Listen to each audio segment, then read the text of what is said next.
aparte del tema de la accesibilidad, que yo creo que es una de las piedras angulares en el por qué mucha gente no entra en los superhéroes, ¿cuál creéis que es la diferencia entre Marvel y DC? ¿Por qué os gusta más una que otra? ¿A qué os apela? ¿Qué es lo que os da una que no encontráis en la otra? Más allá del tema de accesibilidad, voy a las historias, a los autores, a la imaginería que propone, a la mitología de cada una de las dos compañías. Ahora es cuando vamos a decir cosas que van a generar comentarios. Empieza tú, Bueno, Nacho. Vale. A ver, yo diría que yo lo primero que me apunté cuando tú me comentaste la idea de este programa, Mónica, fue costumbre / familiaridad. Y eso creo que es una de las claves que aplica a muchas capas. Aplica simplemente acercarte al medio del cómic y el manga, aplica acercarte a los superhéroes y aplica acercarte a una u otra casa. Cada cual en su casa tiene unas costumbres y tiene unas cuestiones. Por ejemplo, en mi estantería no tengo un solo Tintín, pero tengo todos los Asterix. En casa de uno de mis mejores amigos están todos los Tintín, pero no tiene un solo Asterix. ¿Por qué? Pues costumbre, pasa así y desde ahí pues vas creciendo y es a lo que te acostumbras. Él se compró un cohete de Tintín de uno de sus tebeos y yo si tuviera que comprarme una figurita de algo europeo, pues tiraría por un Asterix. Desde que somos chiquititos hasta que somos adultos, pues algunas cosas simplemente van tirando. Así que creo que ese es el primer factor clave, la costumbre y la familiaridad. En mi casa entró Marvel, entró en mi caso diría a través de las series animadas, sobre todo cuando yo volvía del colegio y encendía y ponía la 2, pues estaba que si Spider-Man y sus asombrosos amigos, que si la serie animada del Spider-Man de los 90, mismo modo por el que me acostumbré y me aficioné a Dragon Ball, por ejemplo. Entonces diría que esa es una de las claves. ¿Por qué me mantengo?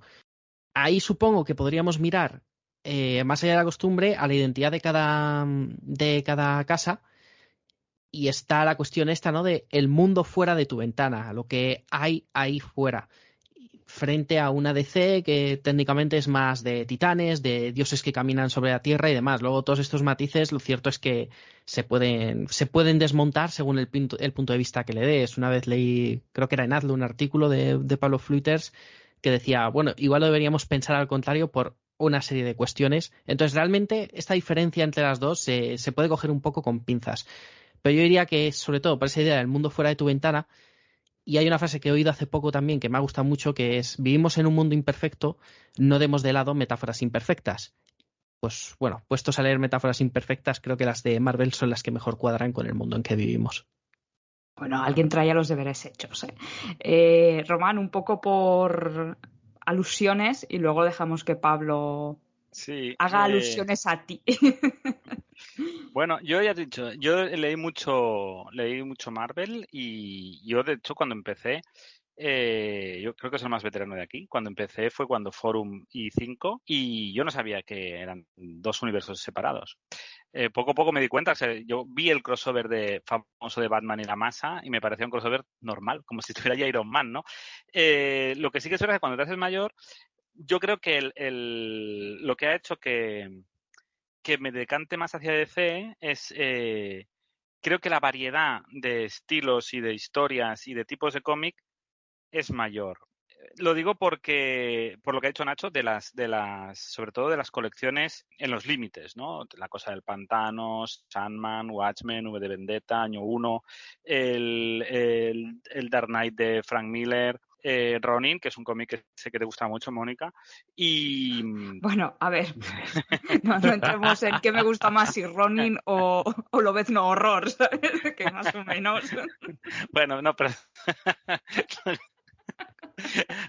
Lo que quiero decir es que, te he dicho, Ronin, a mí Ronin no es que me entusiasme mucho, pero sí que es verdad que tiene cosas que me interesan, pero DC tiene como más variedad. Le pasa un poco como con los universos cinematográficos, ¿no? Que está como más desperdigada, es más asimétrica, dijéramos, y esa asimetría, esa especie de metáfora imperfecta que ha comentado Nacho sobre los superhéroes imperfectos, ¿no? Spider-Man, La Cosa y todos esos superhéroes que se peleaban entre ellos, que tenían problemas y tal. Yo creo que DC lo representa más como editorial, y esa simetría y esas arrancadas que tiene, y de golpe cuando trajeron a todos los británicos, la Animal Man, Hellblazer y la Patrulla Condenada, es lo que a mí realmente me abdució hacia DC, y luego ya hizo que bueno, me mezclara más con todo el universo, ¿no? Y además, luego creo que DC tiene una cosa que tiene un personaje como Batman, que a mí como personaje igual no me encanta, pero sí que es verdad que de Batman se hacen cómics muy buenos, y entonces yo creo que es el gran promotor de la editorial, y él es el gran imán para atraer lectores. Bueno, me ha sorprendido mucho, que el argumento para defender DC no sean tanto sus superhéroes de plantilla titulares como todos esos trabajos de extra radio que obviamente enriquecen muchísimo la cartera de la editorial, ¿eh? Me ha sorprendido, me ha sorprendido. Pablo, tú... Es que es en lo que más Sí. se diferencia de Marvel, creo yo. ¿Mm? Porque en los superhéroes de plantilla, como dices tú, creo que hay ciertas similitudes. De hecho, hay superhéroes que son intercambiables y muy parecidos, y unos son versiones unos de otros, ¿no? Namor, Aquaman, Ojo de Halcón, Green Arrow, incluso el Capitán América, que es un poco como el faro moral, ¿no? Es el Superman, no por los superpoderes, sino por lo que representa como icono, ¿no? Y creo que allí son mucho más parecidos, y en algunos aspectos podrían ser hasta intercambiables algunos personajes, y en cambio como editorial, esas cosas que hacen que te sientas orgulloso de estar vinculado a esa editorial, es el gran fondo que tiene de trabajos, más que de personajes, que también tiene muchos. Pues sí, sin duda. Pablo, ¿tú qué dices? A ver, me ha gustado mucho las reflexiones de mis compañeros me han gustado mucho, sobre todo la que se ha traído preparada Nacho, pero... Me consta que yo solo me he apuntado puntos bala. Sí, claro. Tú te haces un mini esquema y luego ya simplemente improvisas. Ya nos conocemos. A ver, es difícil, porque lo que hacemos, que ya sabemos que la memoria es muy tramposa, ¿no? Entonces, rellenamos los huecos cuando somos mayores. De tal manera que yo no tengo ni la más remota idea realmente porque acabé decantándome por Marvel y no por DC.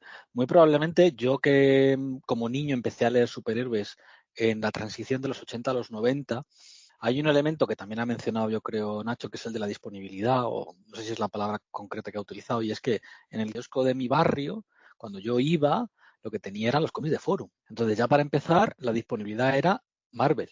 No tenía que elegir entre Marvel, entre 5 y Forum. Y eso ya marca por así decirlo, una separación clara entre lo que puedes y no puedes acceder. Entonces, a partir de ahí, si yo empiezo de niño con Marvel, el consumo cultural es acumulativo. Es decir, cuanto más consumo de Marvel, más entiendo, más relaciono, conecto los puntos de su universo y más beneficio o satisfacción obtengo de seguir dentro de ese universo. Cuando ya soy adolescente, sí que, más empiezas a conocer librerías especializadas, etcétera, y otros universos, como el de DC. Y al mismo tiempo yo soy una persona que lo que le gusta son las historias y las buenas historias. Entonces yo siempre he querido acercarme a esos grandes éxitos de DC. Recuerdo buscar en las librerías de segunda mano la colección clásicos DC de 5, donde te intercalaban el Batman de Engelhardt y Marshall Rogers con un poco del Green Lantern, Green Arrow de Neil Adams, etcétera. Y esos trocitos, ¿no? Ver esos trocitos de este otro universo, ¿no? Cuando ya vas creciendo como lector y también como persona. Ahora de adulto, cuando ya has invertido mucho en un universo, es verdad que es mucho más fácil quedarte. Y yo me siento, la otra palabra que ha utilizado Nacho, la familiaridad. Yo me siento más familiar dentro de Marvel que dentro de DC. Pero juega de nuevo la carta de la nostalgia, porque el primer cómic de DC del que yo me aficioné, que fueron los Nuevos Titanes, no los de Pérez, los Wolfman y Pérez, sino los de Wolfman y Grumet. Y yo leo ahora el Nightwing de Tom Taylor y es como, este es el personaje, es que este es el personaje que yo recuerdo, más o menos, y digo, hostia, esto me gusta, esto me recuerda, esto hace que funcionen las lecturas pasadas. Y este sería más o menos mi reflexión.